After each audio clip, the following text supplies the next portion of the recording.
شروع اللہ کا نام لے کر جو بڑا مہربان نہایت رحم والا ہے۔ نون، قلم کی اور جو کچھ لکھنے والے لکھتے ہیں اس کی قسم کہ اے پیغمبر صلی اللہ علیہ وآلہ وسلم، تم اپنے پروردگار کے فضل سے دیوانے نہیں ہو، اور بے شک تمہارے لیے بے انتہا اجر ہے، اور یقیناً تم اخلاق کے اعلی مرتبے پر ہو۔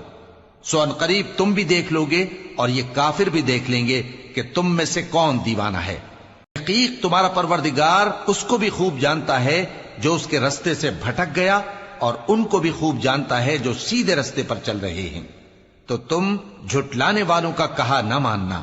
یہ لوگ چاہتے ہیں کہ تم نرمی اختیار کرو تو یہ بھی نرم ہو جائیں، اور کسی ایسے شخص کے کہے میں نہ آ جانا جو بہت قسمیں کھانے والا ہے، ذلیل ہے، شرارت سے اشارے کرنے والا، لگائی بجھائی کرنے والا، مال دینے میں بڑا بخیل، حد سے بڑھا ہوا بدکار، سخت خو اور اس کے علاوہ بدذات ہے، اس سبب سے کہ مال اور بیٹے رکھتا ہے۔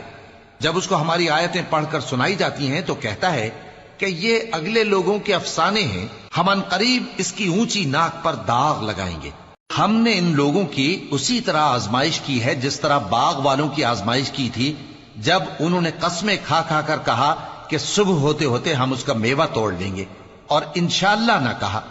سو وہ ابھی سو ہی رہے تھے کہ تمہارے پروردگار کی طرف سے راتوں رات اس پر ایک آفت پھر گئی، تو وہ ایسا ہو گیا جیسے کٹی ہوئی کھیتی۔ پھر جب صبح ہوئی تو وہ لوگ ایک دوسرے کو پکارنے لگے کہ اگر تم کو کاٹنا ہے تو اپنی کھیتی پر سویرے ہی جا پہنچو۔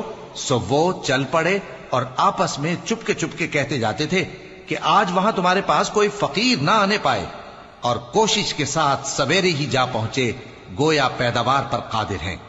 پھر جب انہوں نے باغ کو دیکھا تو ویران، کہنے لگے کہ ہم رستہ بھول گئے ہیں، نہیں بلکہ ہم بے نصیب ہو گئے۔ ایک جو ان میں سمجھدار تھا بولا، کیا میں نے تم سے نہیں کہا تھا کہ تم تسبیح کیوں نہیں کرتے؟ دوسرے کہنے لگے کہ ہمارا پروردگار پاک ہے، بے شک ہم ہی قصوروار تھے۔ پھر لگے ایک دوسرے کی طرف رخ کر کے ملامت کرنے، کہنے لگے ہائے شامت، ہم ہی حد سے بڑھ گئے تھے، امید ہے کہ ہمارا پروردگار اس کے بدلے میں ہمیں اس سے بہتر باغ عنایت کرے۔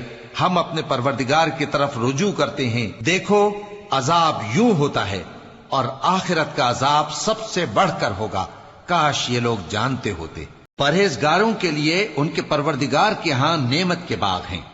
کیا ہم فرما برداروں کو نافرمانوں کی طرح نعمتوں سے محروم کر دیں گے؟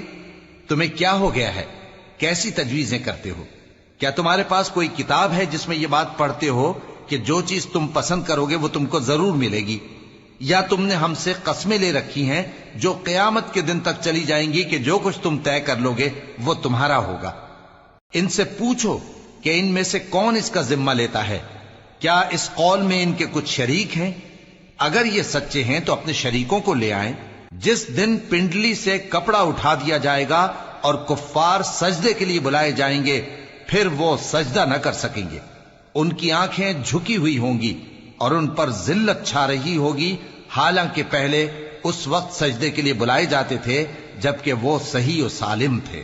سو مجھ کو اس کلام کے جھٹلانے والوں سے سمجھ لینے دو، ہم ان کو آہستہ آہستہ ایسے طریق سے پکڑیں گے کہ ان کو خبر بھی نہ ہوگی، اور میں ان کو مہلت دیے جاتا ہوں، میرا داؤں بڑا مضبوط ہے۔